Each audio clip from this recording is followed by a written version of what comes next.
बुलेटिनची सुरुवात करूयात एका मोठ्या बातमीने। इस्रायल, अमेरिका आणि इराणमधील युद्धाचा आज चौथा दिवस आहे। दोघांकडून वार आणि पलटवार हे सुरूच आहेत। या युद्धामुळे इराणमध्ये आतापर्यंत 555 जणांचा मृत्यू झालाय, तर 154 लोक हे जखमी झालेले आहेत। ओमानमध्ये टँकरवरील हल्ल्यामध्ये एका भारतीयाचा देखील मृत्यू झालाय। इस्रायलकडून तेहरानवरती पुन्हा एकदा एअर स्ट्राईक करण्यात आलाय, तर इराणवरती अमेरिका आणि इस्रायलने केलेल्या हल्ल्यामुळे मोठं नुकसान झालंय। 48 तासांहून अधिक काळ इंटरनेट सेवा ही देखील ठप्प आहे।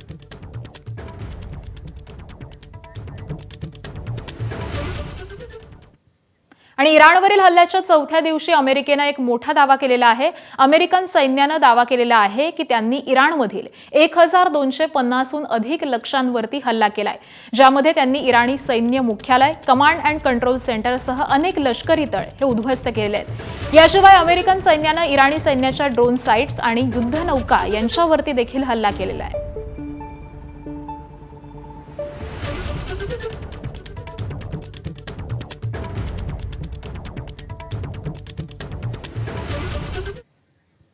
इस्रायल, अमेरिका आणि इराणचं युद्ध सुरू असताना अमेरिकेचे राष्ट्राध्यक्ष डोनाल्ड ट्रम्प यांची महत्त्वाची पत्रकार परिषद घेतली आणि इराणला नव्याने एकदा त्यांनी धमकी दिली आहे। इराणवरती हल्ला करणं हाच शेवटचा सर्वोत्तम पर्याय होता, असं वक्तव्य अमेरिकेचे राष्ट्राध्यक्ष डोनाल्ड ट्रम्प यांनी केलंय। तर हल्ल्यानंतरच्या पहिल्याच पत्रकार परिषदेमध्ये ट्रम्प यांनी हे वक्तव्य केलेलं आहे। हल्ल्यामागे 4 उद्दिष्ट ठरवल्याची देखील माहिती ट्रम्प यांनी दिली आहे। इराणला अण्वस्त्रांपासून दूर ठेवणं हे हल्ल्यामागचं उद्दिष्ट असल्याचं ट्रम्प म्हणालेले आहेत। तर सगळी उद्दिष्ट ही साध्य होईपर्यंत इराणवरील हल्ले हे सुरूच राहतील।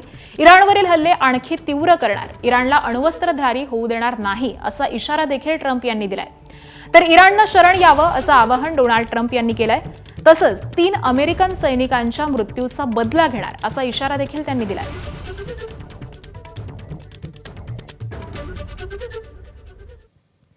इस्रायलचे लेबनॉनवरती आज पुन्हा एकदा हल्ले झालेले आहेत। हिजबुल्लाहचा कमांडर हा यामध्ये ठार झालेला आहे।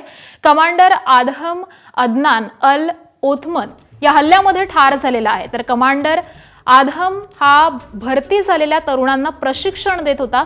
राजधानी बैरूतला इस्रायलकडून पुन्हा एकदा आता लक्ष्य करण्यात आलेलं आहे। बैरूतमधल्या इराण दूतावासावरती देखील इस्रायलने हवाई हल्ले केलेले आहेत। तर हिजबुल्लाहने काल केलेल्या हल्ल्याचा इस्रायलकडून आता पुन्हा बदला घेतला जातोय असंच दिसतंय। आज चौथा दिवस आहे आणि चौथ्या दिवशी देखील हे हवाई हल्ले सुरूच असल्याचं दिसतंय।